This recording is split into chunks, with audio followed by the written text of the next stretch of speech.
সম্ভবত বোধহয় তোফায়েল আহমেদ সাহেবের পরিবারের পক্ষ থেকে পবিত্র শহীদ মিনারেও লাশকে কিছুক্ষণ রাখার বোধহয় প্রস্তাব দিয়েছিল, সেটাও সরকার গ্রহণ করেনি। অত্যন্ত বেদনাদায়ক।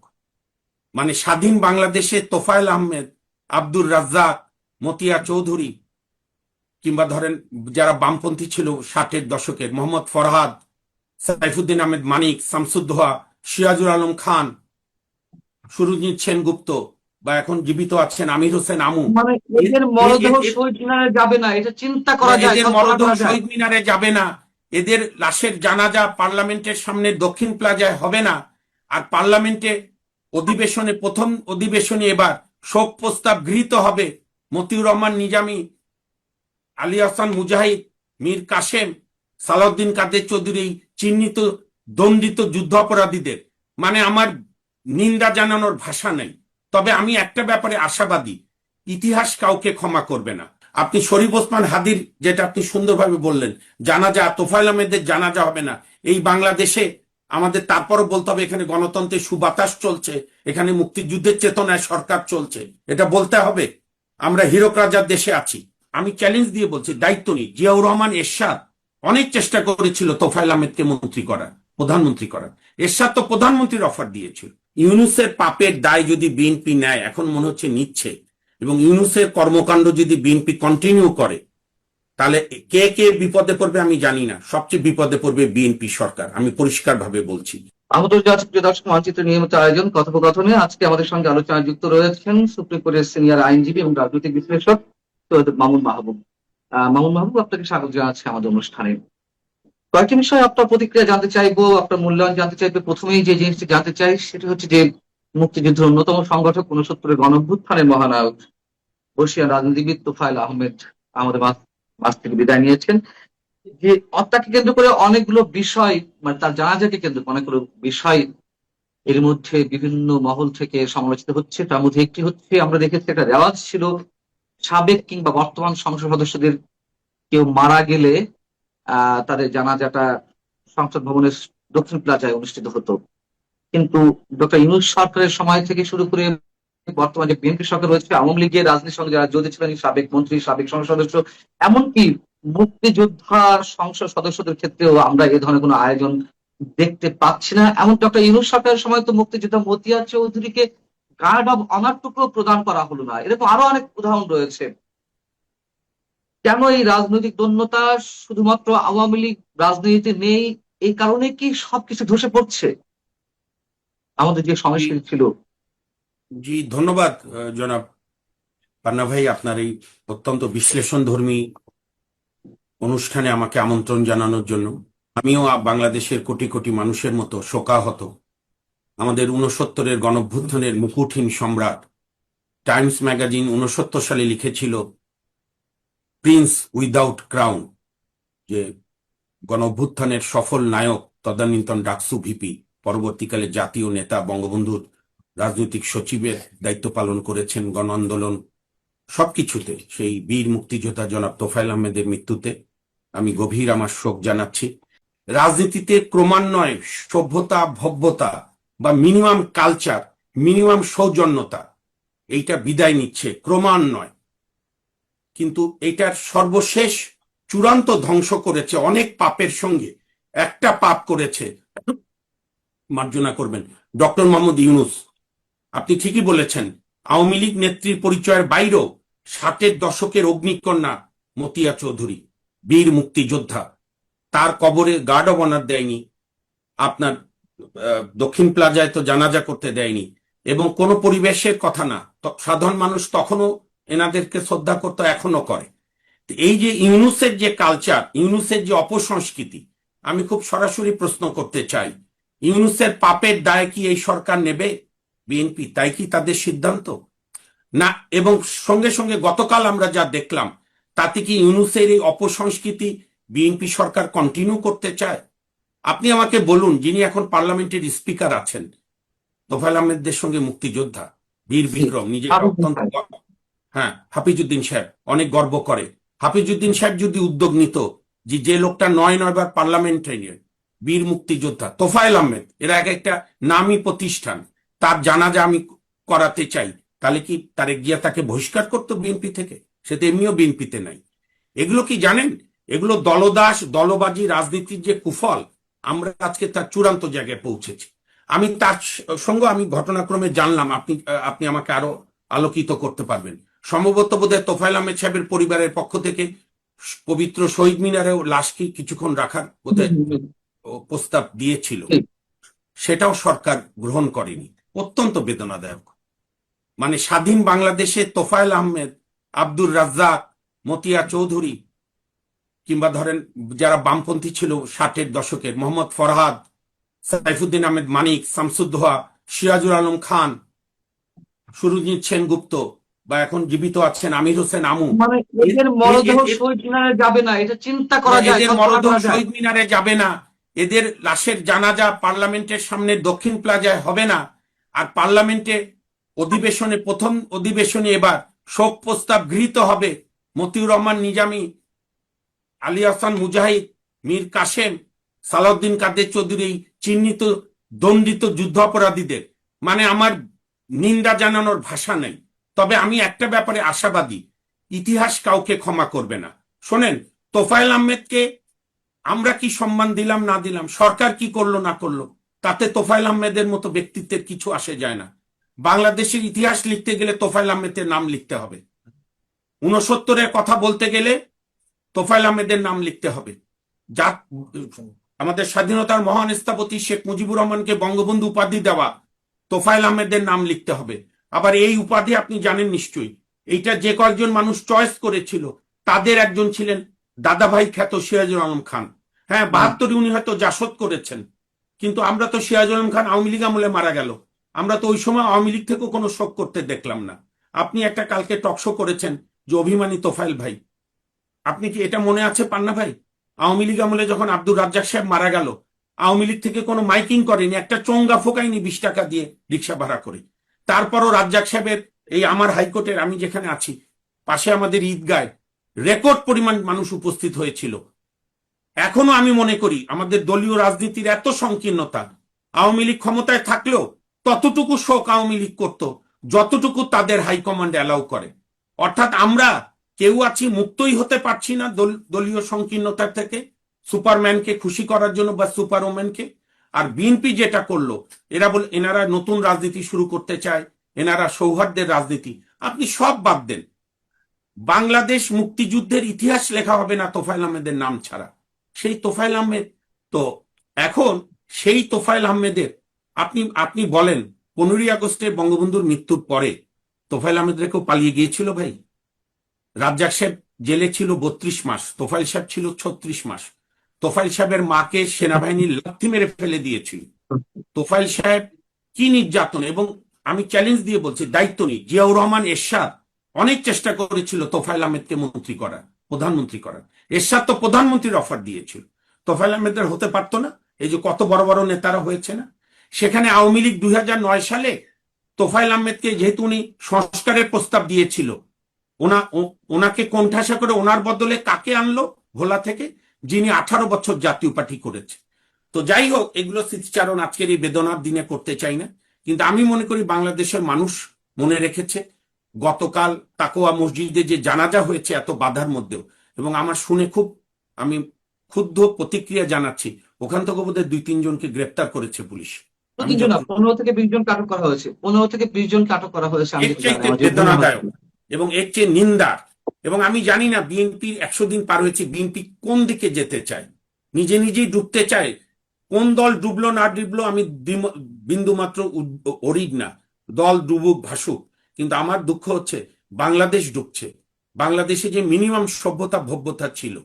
আপনি আমাকে বলেন আরেকটা বিষয়, পান্না ভাই আমাকে মার্জনা করবেন, আপনি দেখেছেন কিনা পেপার, আমি আজকে সারাদিন কোর্টে থাকার কারণে দেখতে পারিনি, কোন রাজনৈতিক দলের আপনি শোক বিবৃতি দেখেছেন? আমি এখনো পর্যন্ত দেখিনি, হয়তো বাম কয়েকটি দল দেবে। বিএনপি তো ভয় করছে না, কিন্তু অন্যান্য দলরা, আরো তো দল আছে বাংলাদেশে। আমরা এটা কোন ভদ্রতায় গেলাম যে সম্মান পেতে গেলে আমাদেরকে আপনার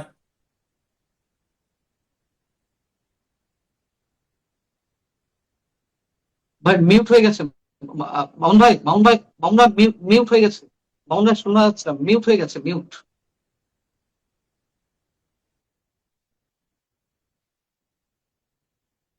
আনমিউট করতে হবে। হ্যাঁ, এবার এবার আবার আনমিউট করেন, এবার আনমিউট করেন।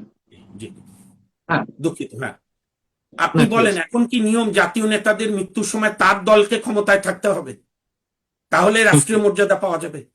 খোদা না করুক এখন যারা ক্ষমতায় আছেন দীর্ঘজীবী হোক, বা তাদের যতদিন জনগণ মনে করে ক্ষমতায় থাকবে, কিন্তু এই মানুষগুলি যদি এমন সময় মারা যান, সেই সময় এই ওনার দল বিএনপি ক্ষমতায় নাও থাকতে পারে, গণতন্ত্রে এটাই নিয়ম, তাহলে তখন তারা সম্মান পাবে না? আমি আজকে বিশেষ করে স্পিকার সাহেব, তোফাইল সাহেবের এলাকার একই জেলার মানুষ, আমি ওনার কাছে বিনয়ের সঙ্গে প্রশ্ন করতে চাই যে আপনি কি উদ্যোগ নিতে পারতেন না? প্রধানমন্ত্রী কি বাধা দিত আপনাকে? নিশ্চয়ই দিত না, আমি মনে করি। না, আমি আমি আমি আমি সৈয়দ মামুন মাহবুব, আমি একটা প্রশ্ন না করেই পারছি না। শরীফ ওসমান বিন হাদির মৃত্যুতে কতদিনের শোক পালন করা হয়? 3 দিনের না 4 দিনের শোক পালন করা হলো? মানে 5 তাকে দিন নিয়ে আর কি বলবো। আচ্ছা, তার জানাজা আহ সংসদ ভবনে ভবনে দক্ষিণ প্লাজা অনুষ্ঠিত হলো। তাকে কাজী নজরুলের পাশে শায়িত করলো। সাহিত্য করা হয়েছে। আমরা কোন আমরা অবস্থাতেই তোফায়েল আহমেদের সঙ্গে শরীফ ওসমান বিন হাদির প্রশ্নই ওঠে না। তুলনা করতে চাই না, কিন্তু তুলনা চলে আসছে। হ্যাঁ, মানে অবশ্যই। এই যে মানে আমাদের যে ব্যর্থতা, আমাদের যে গ্লানি, পান্না এর ভাই, মধ্যে দিয়ে আমরা ফুটে আমরা উঠছে। নূর হোসেনের দাফন, নূর হোসেনকেও কাজী নজরুলের পাশে দাফন করিনি, তখন আমরা তরুণ হ্যাঁ, কর্মী ছাত্র আন্দোলনে। জি, আমরা ডাক্তার মিলন, 90 সালে ছিল বাংলাদেশের হিরো, ডাক্তার শামসুল আলম জি, জি। মিলন, উনি ওই ঢাকা ইউনিভার্সিটির ওইখানেই মারা গিয়েছিল তদানীন্তন স্বৈরাচারদের গুলিতে। আমরা তো ডাক্তার মিলনকে শায়িত করিনি কাজী নজরুলের পাশে। কাজী নজরুলকে বাংলাদেশে নিয়ে এসেছিল জাতির জনক বঙ্গবন্ধু, আপনি এটা নিশ্চয়ই জানেন। বঙ্গবন্ধু যখন ভারতে ট্যুরে গেলেন, আমি এটা বলতেই চাই, উনি উনি ইন্দিরা গান্ধীকে বলেছিল, হ্যাঁ, আমার 2জন লোককে আমি নিয়ে যাব বাংলাদেশে। তো ইন্দিরা গান্ধী হেসে বলেছিল, কে কে? তো বলছে কাজী নজরুল। ইন্দিরা গান্ধী চিনতেন, বলে আচ্ছা আচ্ছা, উনি তো এখানেই জন্ম। বলে না, উনি বাঙালির কবি। আরেকজনকে বঙ্গবন্ধু নিয়ে এসেছিলেন, এই আইন অঙ্গনের এক কীর্তি পুরুষ, সবিতা রঞ্জন পাল, এসআর পাল, যিনি 60-এর দশকে পূর্ব পাকিস্তান হাইকোর্টের শ্রেষ্ঠ লয়ার ছিলেন।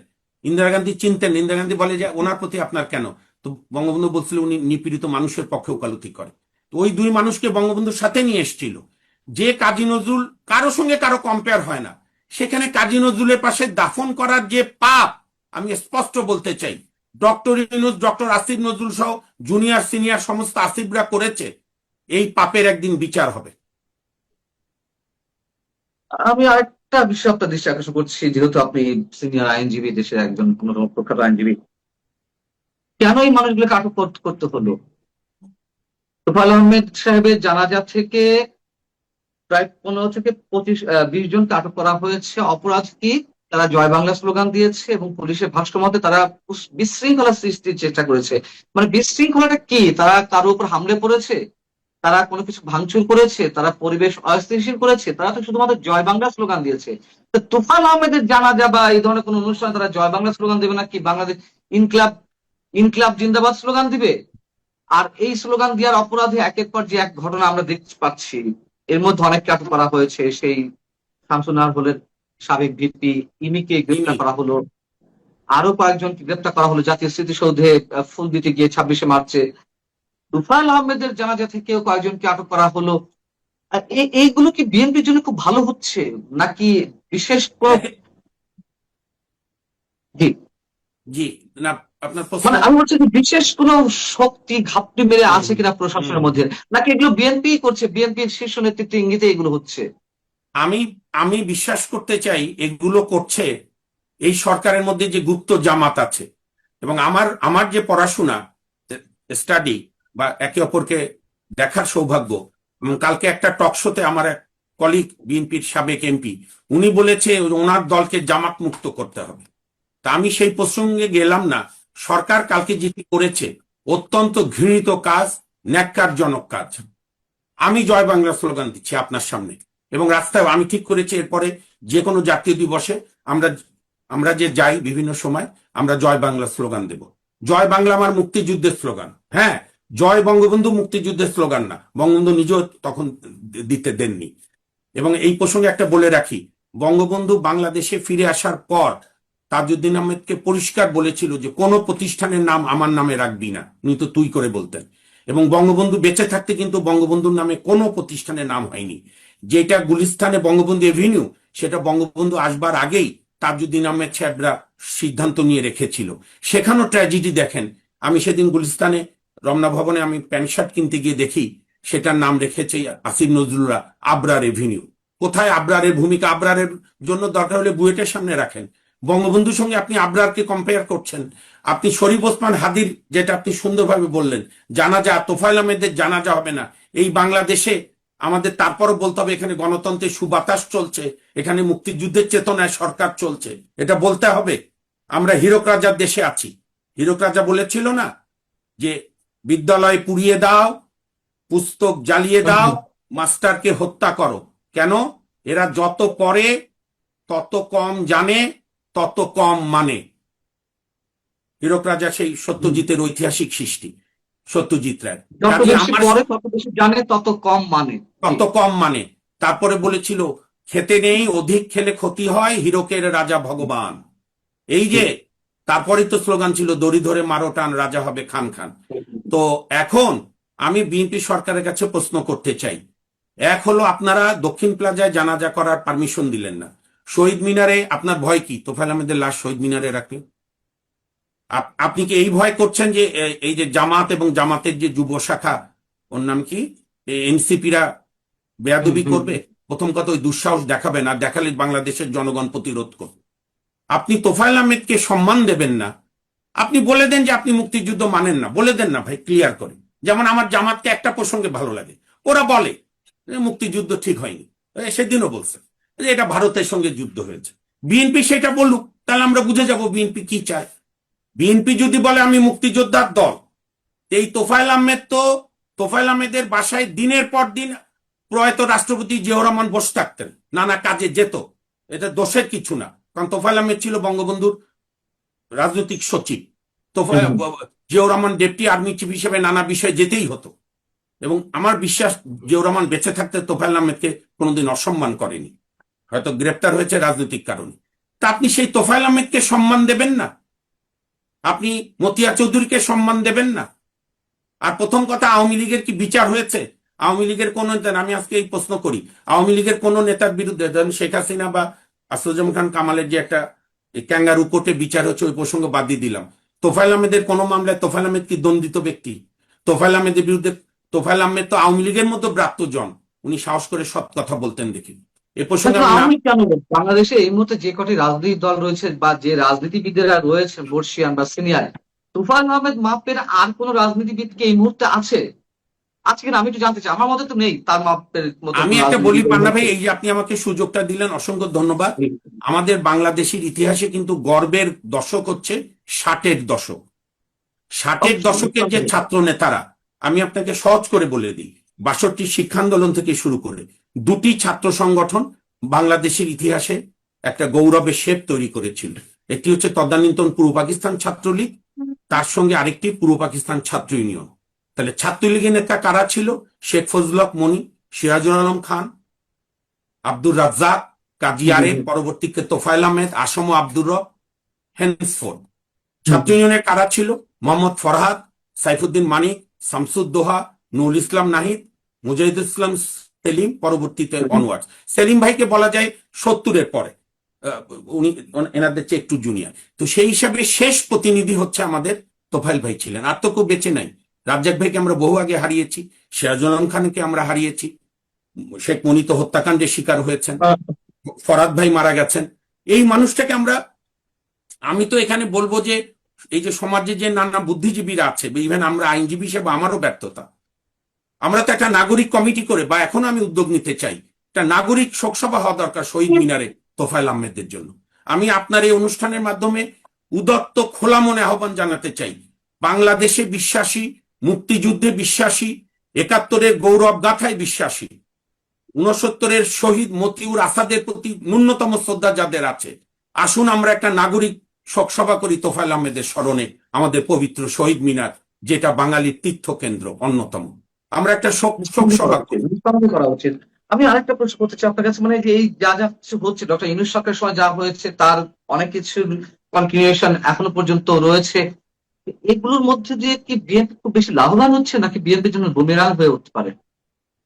আমি পরিষ্কার বলি, দেখেন বিএনপি তো অভিজ্ঞ রাজনৈতিক দল, তাদেরটা তারা ভালো বুঝবেন। আমরা একজন নাগরিক হিসাবে মনে করি ইউনূসের পাপের দায় যদি বিএনপি নেয়, এখন মনে হচ্ছে নিচ্ছে, এবং ইউনূসের কর্মকাণ্ড যদি বিএনপি কন্টিনিউ করে, তাহলে কে কে বিপদে পড়বে আমি জানি না, সবচেয়ে বিপদে পড়বে বিএনপি সরকার, আমি পরিষ্কার ভাবে বলছি। কারণ দেয়াল লিখন ক্ষমতায় থাকলে বোঝা যায় না, একটা চশমা চলে আসে ক্ষমতার।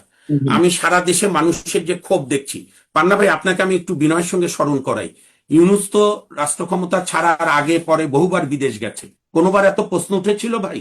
আর এবার যে সে গভীর রাতে তুরস্ক টার্কিশ এয়ারওয়েজে আপনার কোথায় প্যারিসে গেল, হ্যাঁ, ইভেন হ্যাঁ। বাংলাদেশের সমস্ত মিডিয়াও বলল উনি কি আর ফিরবে, উনি কি ভয় পেয়ে চলে গেল? এই ক্ষোভ যদি বিএনপি বুঝতে না পারে, আমার ধারণা বুঝতে পারছে, কিন্তু বিএনপি কি রাজনৈতিক কৌশল নিচ্ছে, আমি কিন্তু এখনো প্রত্যাশা করি বিএনপি জনগণের দিকে থাকুক। কিন্তু তিনি ফিরলে আরো বরং শক্তিশালী হয়ে ফিরবেন। ডক্টর ইউনূস হ্যাঁ, যদি সেটারই ফেরেন তার হয়তো আরো বেশি শক্তিশালী হয়ে ফিরবে, এরকম তো বলা হচ্ছে। শক্তিশালী হয়ে ফেরা মানে তাহলে অপশক্তি শক্তিশালী হবে, বাংলাদেশ বাংলাদেশ আক্রান্ত হবে। কারণ ইউনূস সাহেব 18 মাসে যে বাংলাদেশ উনি দেখিয়েছেন, মানুষের কিন্তু একটা মোহভঙ্গ হয়েছে, নালে কিন্তু একটা ওই থাকে না, যে মাছ ধরা না পড়ে মনে হয় সবচেয়ে বড় মাছ সে, হুম, হুম। যখন আপনি জাল দিয়ে মাছ ধরবেন, যে মাছটা ধরা না পড়ে মনে হয় যে ওইটাই ছিল বড় মাছ। তো মানুষের একটা ভুল আইডিয়া ছিল অনেকের, সবার, যে ইউনূস সাহেব দায়িত্ব নিলে বাংলাদেশ নাকি দুধের নহর বইয়ে যেত। ওইটি বাদ, বরং বাংলাদেশকে উনি পাকিস্তানের দিকে ধাবিত করেছে, মবক্রেসি আমদানি করেছে, জাতীয় বীরদেরকে অপমান করা, এবং আরেকটি অপরাধ শিশু হত্যার মতো, এই যে হামের টিকা না কিনে শিশুদেরকে মরতে বাধ্য করা। আমরা শেষ করবো অনুষ্ঠান, তার আগে আরেকটা বিষয় খুবই সেন্সিটিভ, এবং আমাদের রাজনীতি কোন দিকে যাচ্ছে, কতটা ব্যক্তিত্ব মানসিকতা পোষণ করছে। সে যে দলই হোক, সেটি আওয়ামী লীগ হোক, জামাতে ইসলামী হোক, কিংবা বিএনপি হোক, আমি সবার উদ্দেশ্যেই বলছি, দেখবেন যে বিরোধী দলে কেউ মারা গেলে, সেটি সিনিয়র হোক জুনিয়র হোক, অপোজিট দল থেকে যেভাবে এইসব মৃত্যুকে কেন্দ্র করে তুচ্ছ তাচ্ছিল্য স্ল্যাং ইউজ করা, সেই ব্যক্তি সম্পর্কে আলহামদুলিল্লাহ বলা, মাশাল্লাহ সুবহানাল্লাহ, এই যে যে একটা ভয়ঙ্কর অপসংস্কৃতি, একটা ঘৃণার প্রচন্ড বহিঃপ্রকাশ একজনের প্রতি আরেকজনের। আমরা তোফায়েল আহমেদের ক্ষেত্রে দেখলাম এর আগে, আমি নিশ্চয়ই তোফায়েল ভাইয়ের সঙ্গে কারোর সঙ্গে তুলনা করতে চাই না, জাস্ট এক্সাম্পল দেওয়ার জন্য বলছি, এর আগে কারিনা নামে একটা মেয়ে মারা গেল, সেই জুলাই যোদ্ধা ছিল না কি ছিল, তাকে নিয়ে অনেক ধরনের আজে বাজে কথা বলা হয়েছে। এর আগে আবার আওয়ামী লীগে কেউ মারা গেলে তার সম্বন্ধেও জামাত কিংবা বিএনপি পক্ষ থেকে অনেক ধরনের আজে বাজে কথা বলা হয়েছে, এনসিপি পক্ষ থেকে আজে বাজে কথা বলা হয়েছে। ঠিক তোফায়েল ভাইয়ের ক্ষেত্রেও আমি সেই ধরনের মানে জঘন্য কুৎসিত কুৎসিত সব মন্তব্য ফেসবুকের বিভিন্ন জায়গায় বিভিন্ন প্রোফাইল থেকে দেখলাম। এই ঘৃণার চাষ কেন হলো, আর এটি কতদিন চলবে, আমরা আমাদের এটা কোথায় আমি নিয়ে যাবো? জি আমি বলি, এটা আমিও লক্ষ্য করেছি বেশ কিছুদিন ধরেই, এই অসভ্য বাংলাদেশ আমরা চাই না। আমাদের বাংলাদেশের একটা নর্মাল ভদ্রতা আছে, পাড়ার যে লোকের সঙ্গে আপনার সারা জীবনের শত্রুতা, মামলা আছে, আপনাকে গ্রেপ্তার করিয়েছে, তার জানাজা কিন্তু ওই পাড়ার লোকটা প্রথম পড়তে যায়। আমরা আমাদের মুসলমান ধর্ম অনুযায়ী কেউ মারা গেলে আমরা জানাজায় যাই। তোফায়েল আহমেদ সাহেব কিনা, আমি অবশ্য একটা মানসিক যন্ত্রণা থেকে বেঁচে আছি পান্না ভাই। ওই আমি একবার একটা ফেসবুক খুলেছিলাম, একটা মন্তব্য করেছিলাম, আওয়ামী লীগ আমলে আমাকে এই জন্য কন্টেম করেছিল তদানীন্তন অ্যাটর্নি জেনারেল চিফ জাস্টিস মিলি। তারপর যে আমার মেয়ে বাধ্য করেছিল যে আব্বু তুমি আর ফেসবুক চালাও না, তো এই একটা ভালো সিদ্ধান্ত হয়েছে, আমি নিউসেন্স দেখতে হয় না। কিন্তু আমি বলছি এই যে অপসংস্কৃতি, এই শোনেন, তোফায়েল আহমেদের মৃত্যুতে খুশি হবে কারা, আমি সহজ করে বলি, আমি আমি বিশ্বাস করি বিএনপিরা খুশি হয়নি, তারা হয়তো দলদাস দলবাজের কারণে চুপ করে আছে। এই জন্যই তো আমি কোনো সরাসরি রাজনৈতিক দল করি না, যে আমি কারো চাকর হব না। আজকে চাকরামির সংস্কৃতি তো দেখছেন আপনি। কিন্তু তোফায়েল আহমেদের মৃত্যুতে খুশি হবে স্বাধীনতা বিরোধী জামাত, কারণ তাদের স্বপ্ন চুরমার করে দিয়েছিল তোফায়েল আহমেদ, রাজ্জাক সাহেব, সিরাজুল আলম খান থেকে শুরু করে বঙ্গবন্ধুর নেতৃত্বে, তাজউদ্দিন আহমেদের যৌথ নেতৃত্বে। কাজেই তাদের বিকৃতি কি হয় আমি জানি না, কিন্তু আমি আমি আমি এখনো প্রত্যাশা করব বিএনপির শেষ সময় হলো বোধোদয় হোক, তারা যে গণতান্ত্রিক রাজনৈতিক দল, তারা বিবৃতি দিক তাদের ভালোর জন্যই, তোফায়েল আহমেদের জন্য লাগবে না, আর অন্যান্য রাজনৈতিক দলও। এবং আমরা যদি এই সংস্কৃতি চালু করি, তাহলে তো একটা বাংলাদেশের মধ্যে 5-6টা বাংলাদেশ বানাতে হবে। এইটুক জায়গা বিএনপির, এটুক জায়গা আওয়ামী লীগ, এইটুক জায়গা অমক, ওইটুক জায়গা অমক। এই অসভ্যতা, এই ভব্যতা আমরা কবে শিখবো? আমাদের তো এটা ছিল না, এইটা আমদানি হয়েছে নানা কারণে। কিন্তু মূলত আবারও আপনি হয়তো বলবেন মামুন আপনি প্রত্যেক কথায় ওনাকে জড়াচ্ছেন কেন, এটি মূলত এই ব্যাট সংস্কৃতি আমদানি হয়েছে ডক্টর ইউনূস, আসিফ নজরুল এদের হাত ধরে। কারণ কি আপনি মনে রাখবেন, বাজে জিনিসটাই মানুষ বেশি ফলো করে। স্কুল জীবনে আপনি ফাঁকি দেওয়া একবার শিখলে ফাঁকিটাই আপনার বেশি ভালো লাগতো। তো সেরকম ইউনূসরা যে অপসংস্কৃতি চালু করেছে এইটি তার প্রমাণ। তবে মতিয়া চৌধুরী, তোফায়েল আহমেদদেরকে ইউনূসরা কি করলো না করলো এতে যায় আসে না। ইউনূস ইতিহাসে চিহ্নিত হবে একজন স্বাধীনতা বিরোধী, বাংলাদেশের মানুষের স্বপ্ন ধ্বংসকারী, সভ্যতা ধ্বংসকারী, এবং ৩২ ভাঙার যে পাপ করেছে ডক্টর ইউনূস এবং আসিফ নজরুলরা, কোনো মার্জনা হবে না। সরকার বিচার না করলো কোনো না কোনো দিন বিচার হবে, না হলে মানুষ গণ আদালত করে ইউনূসদের পাপের বিচার হবে। বিএনপি তো অফিসিয়ালি জয় বাংলা স্লোগান নিষিদ্ধ করেনি, করবার কথাও না মুক্তিযোদ্ধার দল। শুধু জয় বাংলা স্লোগানের জন্য গ্রেপ্তার, এর চাইতে বড় অন্যায় আর নেই। ধন্যবাদ। এবং আপনি ডক্টর ইউনূসের কথা বলছেন, ডক্টর ইউনূস সরকারের সময় তো আমরা দেখেছি যে আরেক মুক্তিযোদ্ধা মাইনুদ্দিন খান বাদল, তার তার কবর কবরে গিয়ে আগুন জ্বালিয়ে দেওয়া হলো। ছি, কি না হয়েছে! লজ্জা, ঘৃণা জানাই আমি এইটা যারা করেছে। আমি বিশ্বাস করি এরা আমার বাংলাদেশের নাগরিক না, হয়তো জন্মেছে নাগরিক কিন্তু চেতনায় পাকিস্তান। এটাই হচ্ছে ট্র্যাজেডি। এই ঘানিবোধে আমাদেরকে আরো দীর্ঘদিন টানতে হবে, বইতে আমাদের, হবে। তবে আমি পান্নাবে আমাদের সতর্ক থাকতে হবে। এবং আমি আপনার এই বহুল আলোচিত এই অনুষ্ঠান, যেটা আপনার কোটি কোটি মানুষ দেখে, লক্ষ লক্ষ মানুষ দেখে, আমি আবার উদাত্ত আহ্বান জানাই মুক্তিযুদ্ধে বিশ্বাসী নাগরিকদের, আসুন আমরা একটি নাগরিক শোক সভা করি মুক্তিযোদ্ধা জননেতা তোফায়েল আহমেদের জন্য কেন্দ্রীয় শহীদ মিনারে। উচিত, অবশ্যই উচিত, অবশ্যই আমাদের দায়বদ্ধতা রয়েছে। আপনি ভালো থাকবেন সৈয়দ মামুন মাহবুব, আপনাকে অনেক সংখ্য ধন্যবাদ আমাদের সঙ্গে যুক্ত থাকার জন্য। দর্শক, আপনারা যারা শুনছিলেন আপনারা ভালো থাকবেন। মুক্তিযুদ্ধের অন্যতম মহান সংগঠক তোফায়েল আহমেদের প্রতি আমাদের আকণ্ঠ শ্রদ্ধাঞ্জলি। আল্লাহ হাফিজ।